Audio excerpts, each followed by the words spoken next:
What true friendship is. Friendship symbol.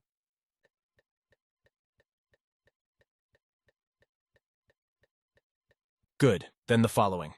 In my point of view, I behave as a friend to all human beings, including toward those who are against me and slander me. This is my mannerism toward all human beings, in which case, I also may say in addition, that I bring no hate thoughts or hate feelings towards others, and therefore to no human beings, and indeed also not then if he or she insults me, lies and slanders me, etc. Excuse me if I interrupt you because I have an objection to make. I want to say something about that in order to set it straight from the very beginning that this happens often, in fact, that you're being insulted, lied about, and slandered. This happens, as said quite frequently, in which case you, however, allow the concerning ones and persons who defame you in many kinds of ways to be of the naive belief that you wouldn't realize their verbal backstabbing attacks. Good. If you think that it shall be, then I can. From the view which I accepted from Svath, and have retained during my lifetime and certainly still collect to some degree, explain an effective friendship in the form of an extensive sequence of prerequisites, which I, according to Svath's teaching, grasp in my own words, and which applies for the female as also for the male gender. Thus, I want to explain the whole thing as follows. 1. A deep and mutual vertrautheite.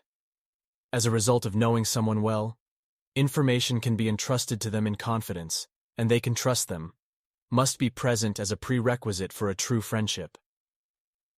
2. In a true friendship, it is very important and must be implicit that everything which arises can be reasonably and trustingly talked about. 3. It must be guaranteed in a friendship, and the certainty must exist that confidential information is not shared. 4. In a deep true friendship must also the certainty exists, next to the vertrautheite, that the trust also then persists, if there is an interruption in contact over a longer time period. 5. A true friendship requires that never untruths about the manners and behavior of the other, rather only the effective truths are told, if it must be spoken about that for any which reasons.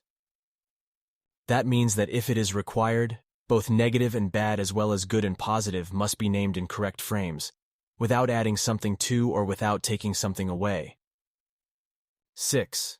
A true friendship requires that each person of friendship can freely and openly represent their own views and opinions.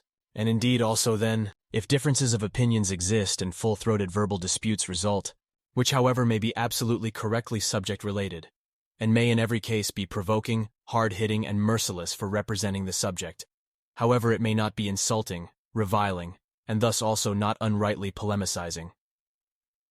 7. An effective true friendship requires that if faulty words are spoken or mistakes are committed, an ability to excuse must be implicit regarding this without ifs, ands, or buts. 8. A genuine true friendship requires that a tolerance and a desired state of correct, relevant critique must likewise be at hand, like also always open and honest words must be allowed and must be spoken in every case. 9. A true, honest friendship requires that each party also can, and may, preserve innate secrets, unchallenged, while the personal secret preservation also among partnerships of friendship must indisputably remain continually an absolute personal affair. Subsequently, the revelation, that is to say, the disclosure of a personal secret, may be compelled under no circumstances from a partner side of friendship. And that corresponds also to a fact, if loved ones have personal secrets, whose revelation may not be squeezed out of them. 10. A true, good, honest friendship requires that if the right, righteous, and positive ways of manners and ways of behavior are correct, the partner of friendship can give oneself, and can behave oneself according to how they are in honorable ways. Subsequently, they don't have to disguise themselves, or pretend something to one another. 11. In a true friendship, each friendship partner knows, from one another, how this friendship partner guides their world of thoughts, and also which feelings correspondingly moves them. 12. In a true friendship, the togetherness must be a basic rule, and also be taken care of as well as enjoyed, which however does not require a constant being together, always planning together, or a common action, like also not constant collective undertakings. 13. A true friendship requires that the friendship partners are there for one another, especially in those times when something is going wrong, problems occur, or for any which reasons the help of the other is needed. 14. An effective true friendship requires that both friendship partners can always rely on each other, morally build each other up, to motivate, to assist, and are able to offer each other support in the existence and life. 15. A true friendship is built up over a lifetime, for which reason, as a rule, it needs much time for the development, with extremely few exceptions. Like it, however, also needs a lasting and friendly, as well as humane and contingent love and care for the friendship partner. A friendship does not come about in an hour, or from today to tomorrow, because a connection of friendship develops itself to grow through learning about each other and commonality, which can happen only slowly with time and with collaborative conversations, experiences, life experiences, and so forth. 16. A sincere, honest friendship requires honesty, attentiveness, and a cultivated care, which must be sustained in sufficient measure. Only through this can the friendship grow, and an ever deeper connectedness arise, and these also remain. 17. A good and true friendship requires that occasionally, if the necessity for this exists, strictly open, tough, and clarifying conversations can be conducted, which under circumstances may even be very loud, if the situation requires it, in which case the loudness should lead to neither fistfights nor to strife. Rather, it must be kept calm. 18. A good and permanent friendship requires that every now and then the friendship's affection is shown with loving gestures, attentive words, or small contributions and so on, which however may not amount to an attestation, etc., exorbitant display of praise, etc., to prove the truthfulness of the friendship. Validation, confirmation. 19. A true good friendship requires an equality of rights and duties. However, particular abilities must be considered in regard to the exercise of rights and duties of the corresponding friendship partners. 20. A really good friendship requires that the effective truth always rules between the friendship partners, which in this wise must also be externally held for each other. Consequentially, for the friendship partner it must also externally be so, that in every relation only the truth applies, is said and cultivated. As a result, no untruths, that is to say lies, may be said or conjured up, and indeed not even then, if damage arises through this to the friendship partner in any wise. To preserve the partnership of the friendship, that is to say rescue the friendship, fundamentally it may not be attempted through lies or even untruths, like for example if faced with the threat of legal proceedings, just like in any other case. From my perspective, through untruths, that is to say lies, which, for the sake of the service of the friendship and service of the partnership are pronounced, or even testified, the friendship is heavily and negatively burdened and destroyed. Therefore, a true, good, and effective friendship must be firm and strong in each conceivably possible, honest and righteous relation, such that at no time shall untruths, that is to say lies, serve to rescue the friendship.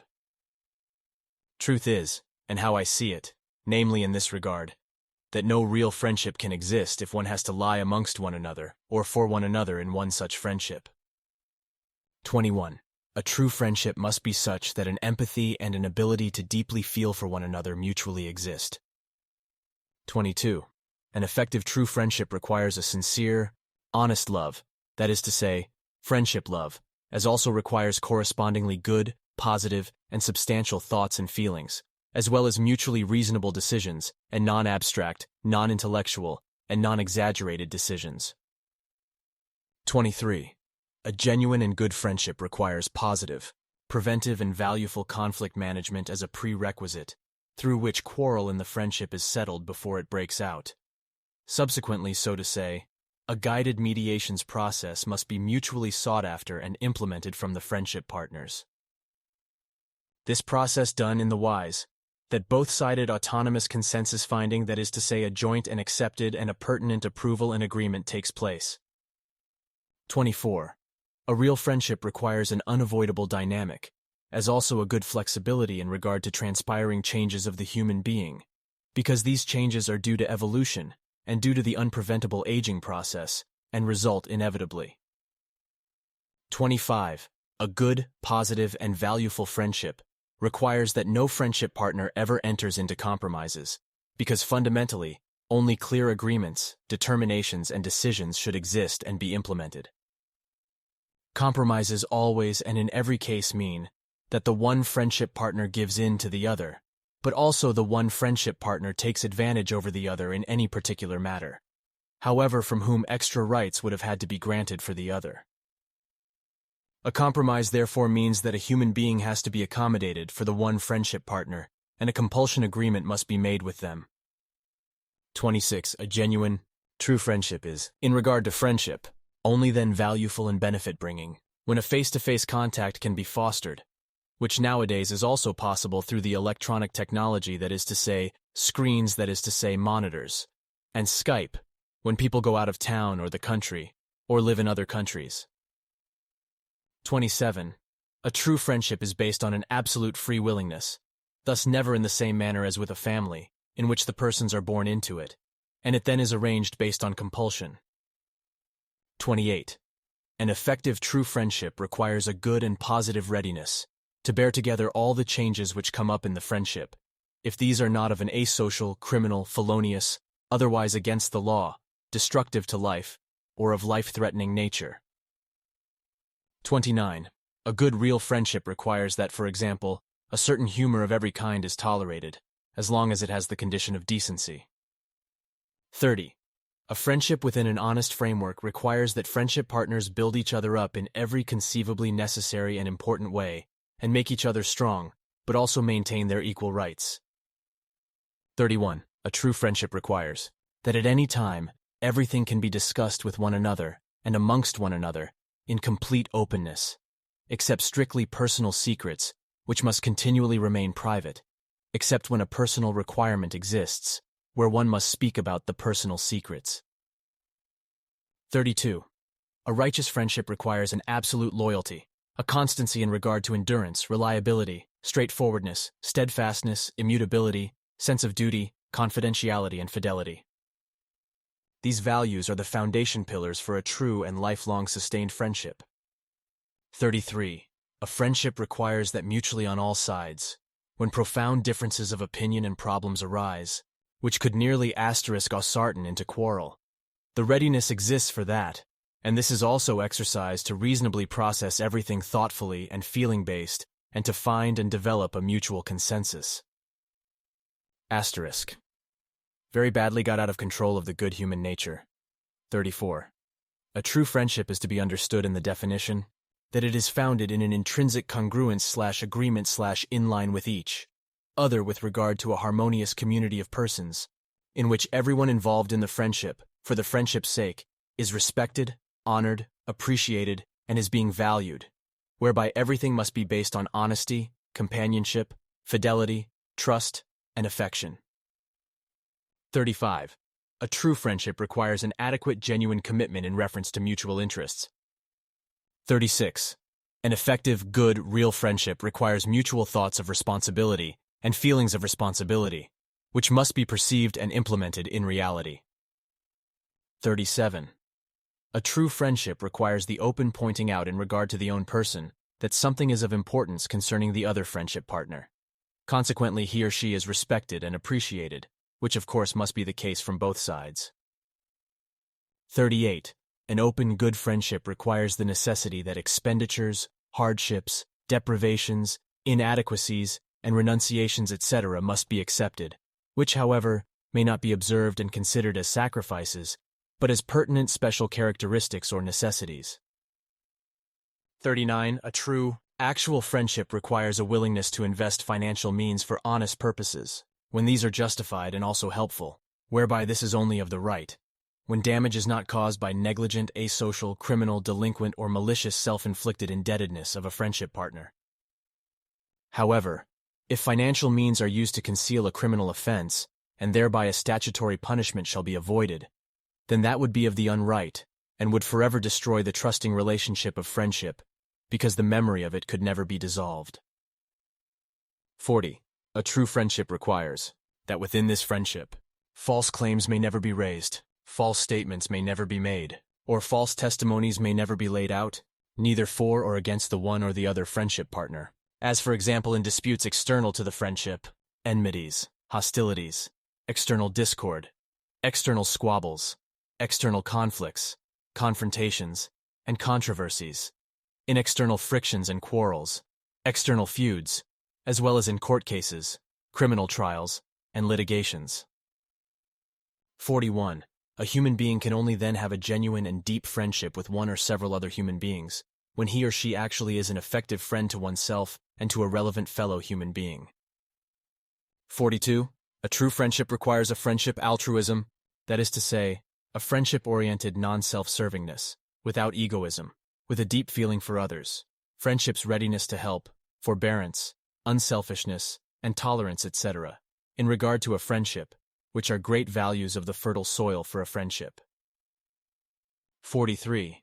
A genuine friendship among two or more human beings requires that everyone respects, honors, and dignifies one another, and bestow each other, in their own way, as human worthy. 44. An effective true friendship requires that the faults and weaknesses of the friendship partner are met with understanding. These, however, must be instructively pointed out, so that the faulty things can be rectified and brought into better and healthy forms. 45. A true, good friendship requires no perfection of the human being, because there is no such thing. So there is neither the perfect female friend nor the perfect male friend. 46. A valuable and honest friendship justifies in no kind and wise a stance of expectation and a being allowed to demand that everything is always flawless and made right.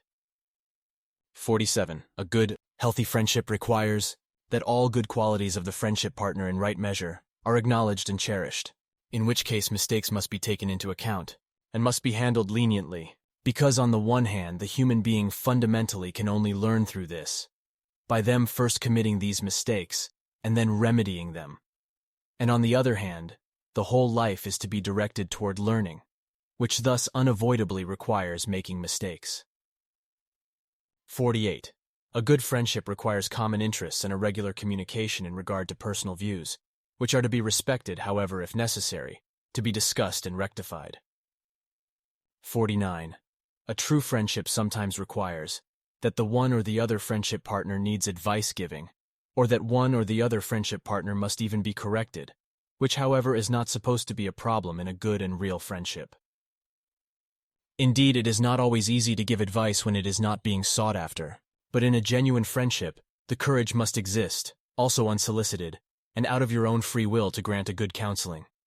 Happening in a way of the fine feeling, a mistake is correctly pointed out, and help is offered. 50. A true friendship requires an absolute mutual support and a standing together through thick and thin, which in every case can, however, be only in mutual righteousness. However, it must be excluded if it is consciously transgressed against honor, rights civil, and dignity, against the protection of life and limb of human beings, or is consciously being transgressed against laws in punishable wise. 51. An effective, good, true, and valueful friendship between two or more human beings is like a single consciousness in two or more bodies. That is what I have to say and define in regards to genuine, true, effective friendship. Yet in addition, there are still some other aspects to explain, which I would also like to mention as follows, since we are already on the topic. With the human beings of the earth, as probably all over the universe, is the yearning after an effective, honest friendship, as old as humanity itself. It is extremely rare to find really true and good friendships, which last for an entire lifetime. Fact is, that real friendships benefit the human being in several ways, yet one must bring this about first. If one actually creates it and in this regard can build up corresponding good relationships, in which case then, however, as a rule, it is doubtable that it deals with an actual friendship. Rather, isn't doubtable that it deals simply with a comradeship, which has nothing to do with a genuine friendship in any kind and wise, which raises the well-being of the human being. Therefore, if companionship, good acquaintanceship, connecting comradeship, or good traveling companionship and so on come about, then these are as a rule no more and no less than simply functioning social relations, according to which the human beings are more satisfied and healthier and they don't live isolated. Through that is the entirety of such social relationships, according to the statements from Sfath and yourself, a natural means, through which the susceptibility for depressions and the risk of cardiovascular diseases is somewhat reduced. Like, however, in the gathering with friendship partners, less stress hormones are released in difficult situations and so on, because the human beings feel calmer and safer in the being together with the friendship partnership. If a human being nurtures a good friendship, or several friendships, then also another, better, more peaceful, and more harmonic view is incidental upon the existence and the life, which applies in equal measure. If a righteous philanthropy comradeship, that is to say mutual harmony connectedness comradeship, and thus, so to say, a relationship of consciousness, siblinghood, trusthood, personal trust collective, and concord connectedness exists therewith. Fact is also with that, if friendship partnershiply trusted human beings stand at each other's side openly, honestly, full of love and helpful, as that likewise is the case in a good connecting love in the bond between two human beings, then dangers and problems are perceived much less threateningly. Additionally, however, also at those times it comes about in which the direct eye-to-eye communication takes place and is fostered, that personal joy and the self-worth feeling lift themselves to a higher niveau. To foster a good friendship or several friendships is thus just as good, as when otherwise good relationships in the form of comradeship are built up and preserved, and the feeling-based well-being increases itself through that. Fact is, if the human being, as a result of true friendship or comradeship, has righteous functioning social relationships, then he or she is thought-feeling psyche-consciousness-based more Puritan, virtuous, moral, in regards to correctness. Further through that, however, also, other high values are determined, like virtuousness, strict etiquette, properness, discipline and ethics. Subsequently, the human being also is morally in line with stricter principles, like being civilized, being moral proper.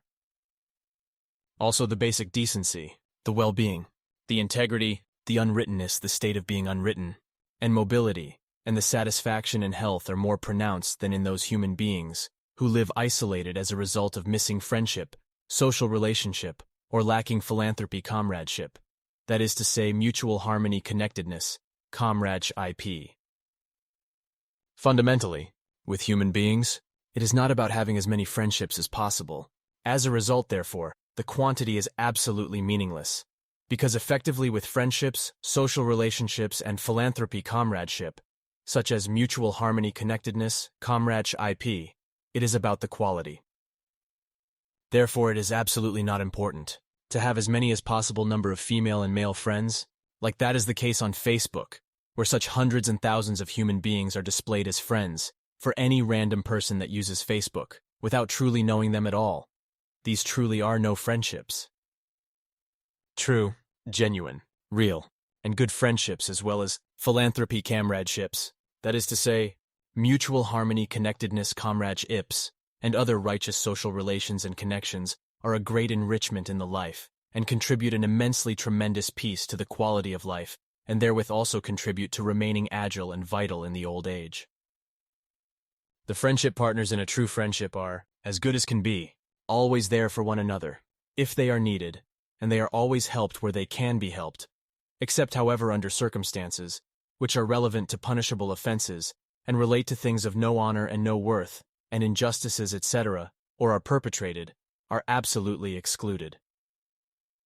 If a true friendship exists, then for the friend or the friendship partners, it does not matter if makeup is placed on the face and the hair is styled, just as it does not matter how the human being appears, because no human being is perfect.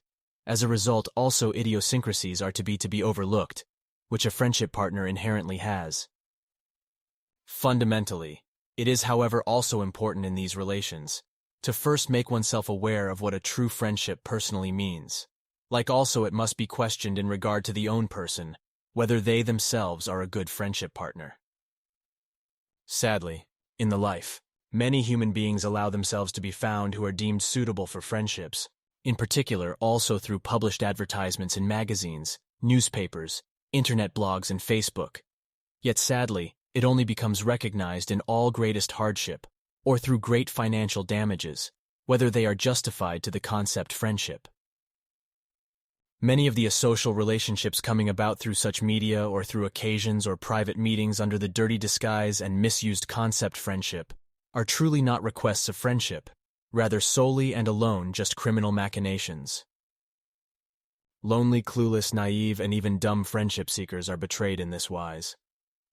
Many women and men fall into this perfidious ploy by betrayers and swindlers, who do not search for honest and good friendships, rather on the one hand only for ascertained asterisk sex adventures, or on the other hand search for the dumb ones, that is to say human beings, from whom they can, through lies and betrayal, deprive them of their wages, their retirement income, and even their whole fortune.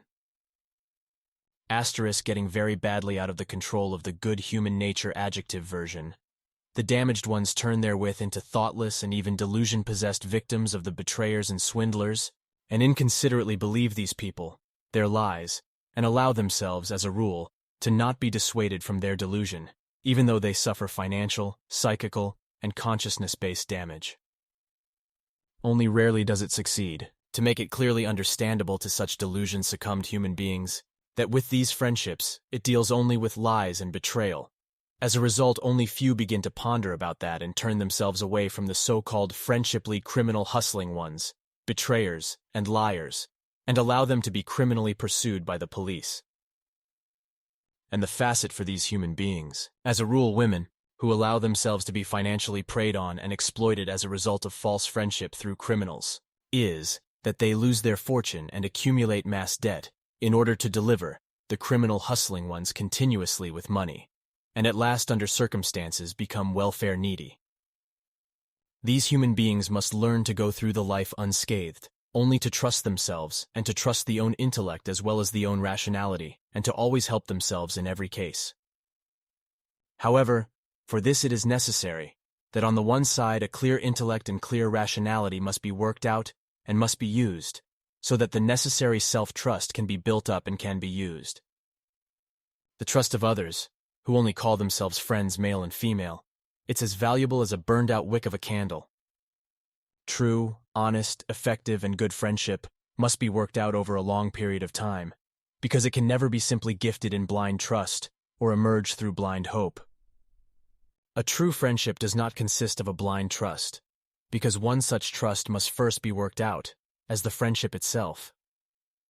First and foremost, a human being must first be approached neutrally and impartially in order to get to know the other and to give them the possibilities through that, to be able to bring forth their expressions in every conceivably necessary wise.